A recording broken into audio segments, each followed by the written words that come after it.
We are at the end of July, and here in Florida, it is excruciatingly hot.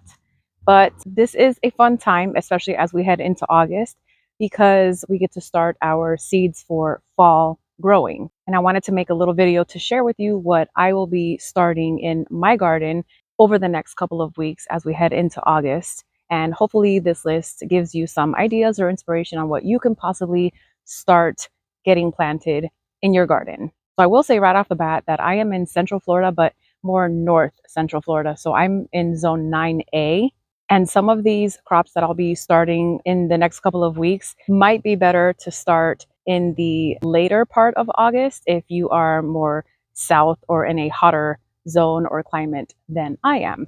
Now, I have this binder here and it contains all of my seeds, and I have it organized by the seasons. And some of these seeds I will be starting directly in ground, especially the root crops. You may need to cover or protect the little seeds or seedlings that are going in ground at this time of the year, because we still get really intense sun and monsoon rains. So we don't want our little seedlings to die off on us before they even have a chance to thrive. Now, a lot of these I'm starting in seed starter trays and small starter pots. And if you can start them indoors, if you have grow lights, that's also a great idea. Otherwise, if you cannot do that, you may want to elevate those seed starting trays outdoors if you will be keeping them outside, just to further protect the little seedlings from all of the intense pest pressure that we still have in the summertime. Or start them in your porch, patio, lanai, if you possibly can.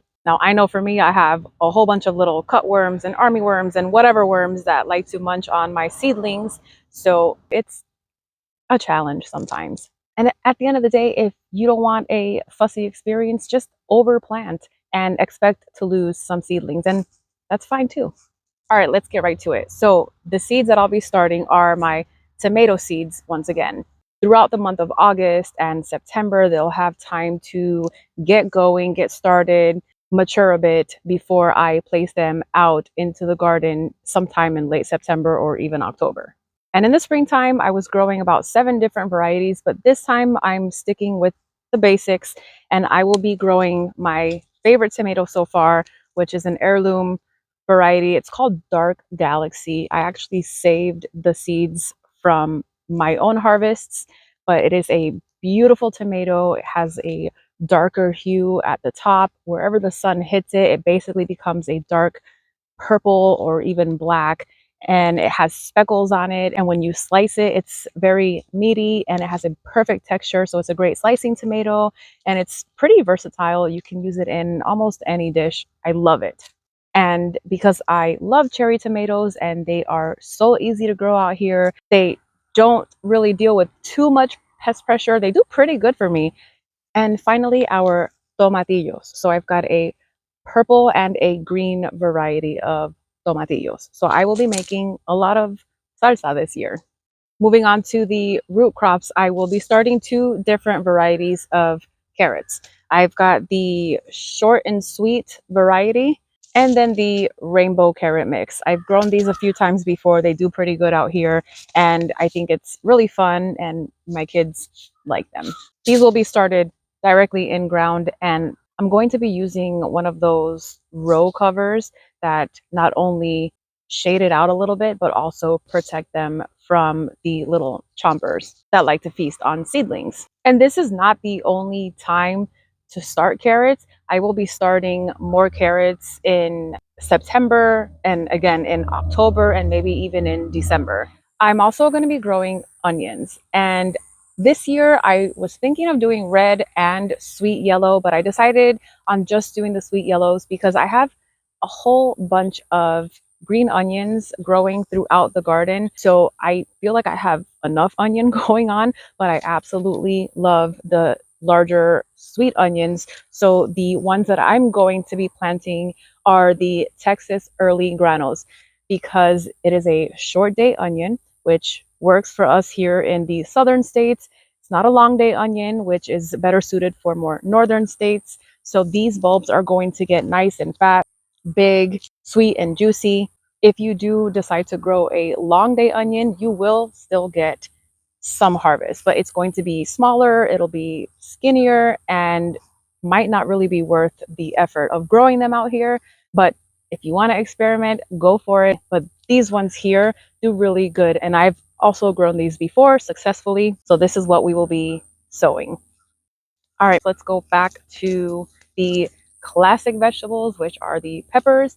I still have peppers in ground that will be going strong all the way through our first freeze. And those are hot banana peppers and jalapeno peppers. I do have a sweet Carolina Wonder pepper still in ground.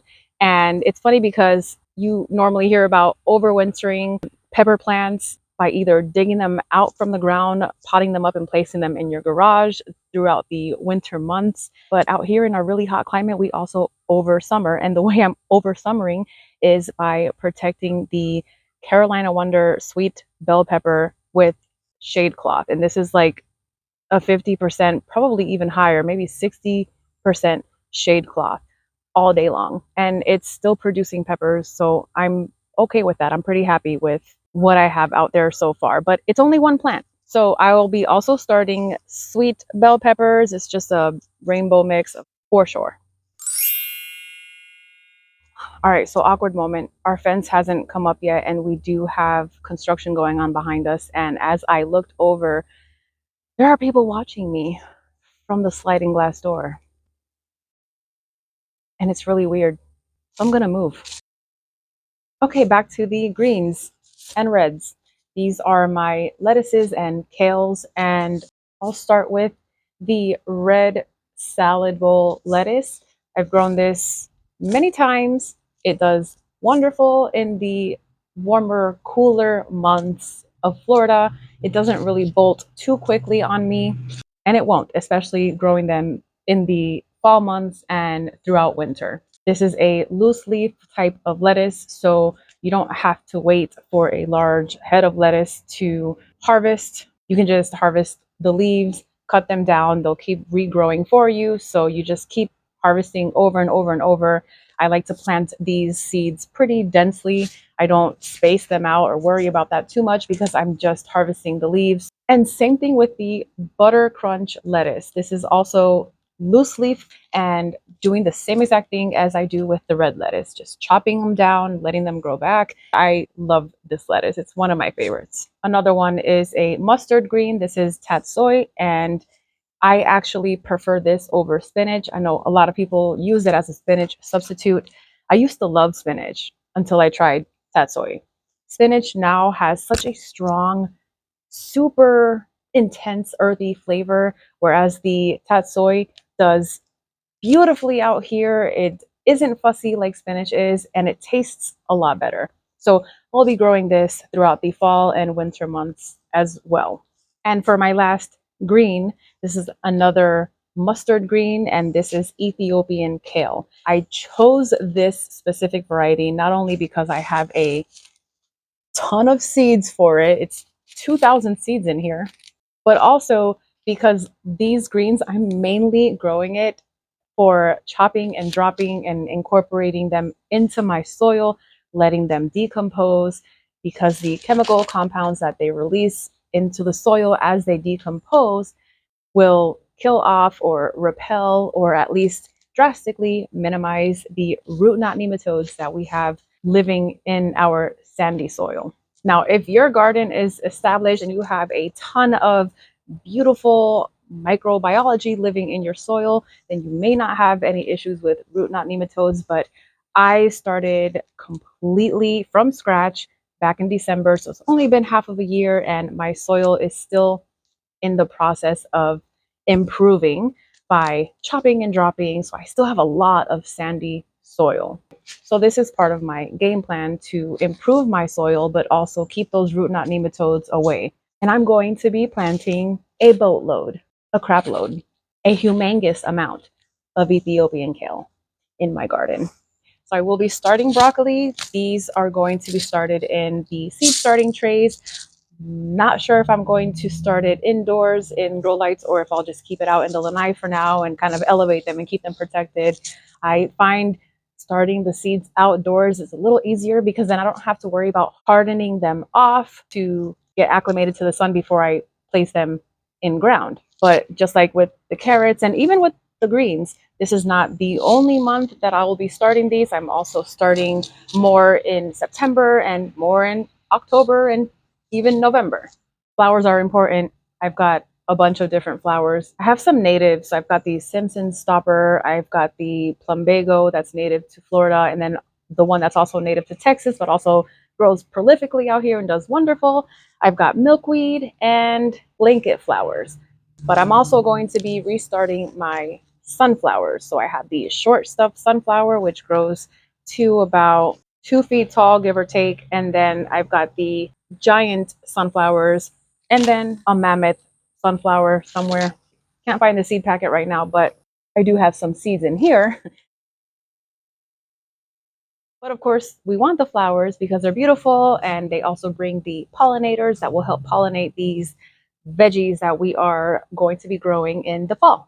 Ground cherries. So I started the ground cherries out here back in December. I started the seeds and they grew and produced for me all throughout the winter and hi, my brother, and spring months, and then they just died off in the summer. It's just way too hot for them. They don't do great in the summertime, but this is wonderful to grow throughout the fall. So we're doing it again. They are absolutely delicious. You can go out there, pick a few ground cherries every day. They are prolific producers and they taste very tropical, almost like pineapple without the tartness, maybe with hints of strawberry. It's a really good one to start if you are also wanting to include little fruits and sweets in your fall planting. And for the last one, the what the heck are you thinking, Lisa? Is rhubarb. This is Victoria rhubarb.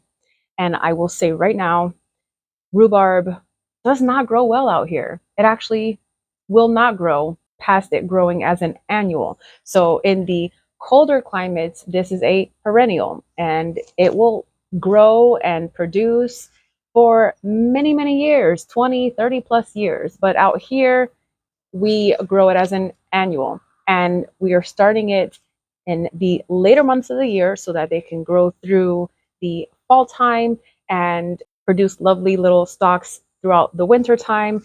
And then at some point in the spring, we will harvest them and then just kiss them goodbye.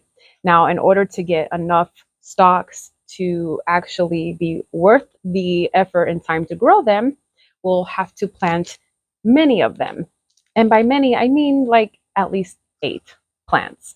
And because this is one of those what the heck type of crops that we shouldn't really be growing out here or can't grow out here, I will certainly keep you updated throughout the months, especially in the springtime when I'm ready to harvest it all and kiss them goodbye. So that is it, my friend. Those are the seeds that I will be starting over the next couple of weeks as we head into August. And I will certainly keep you updated as the months go on. But let me know what you're going to be starting. If you have any other cool varieties or ideas on what we can start, please let me know in the comments. I love to get ideas from you, and I may even pick up a seed packet if I see something that I may have missed for this month. If you like this video, please give it a thumbs up, and I appreciate you being here, and I will see you on our next one.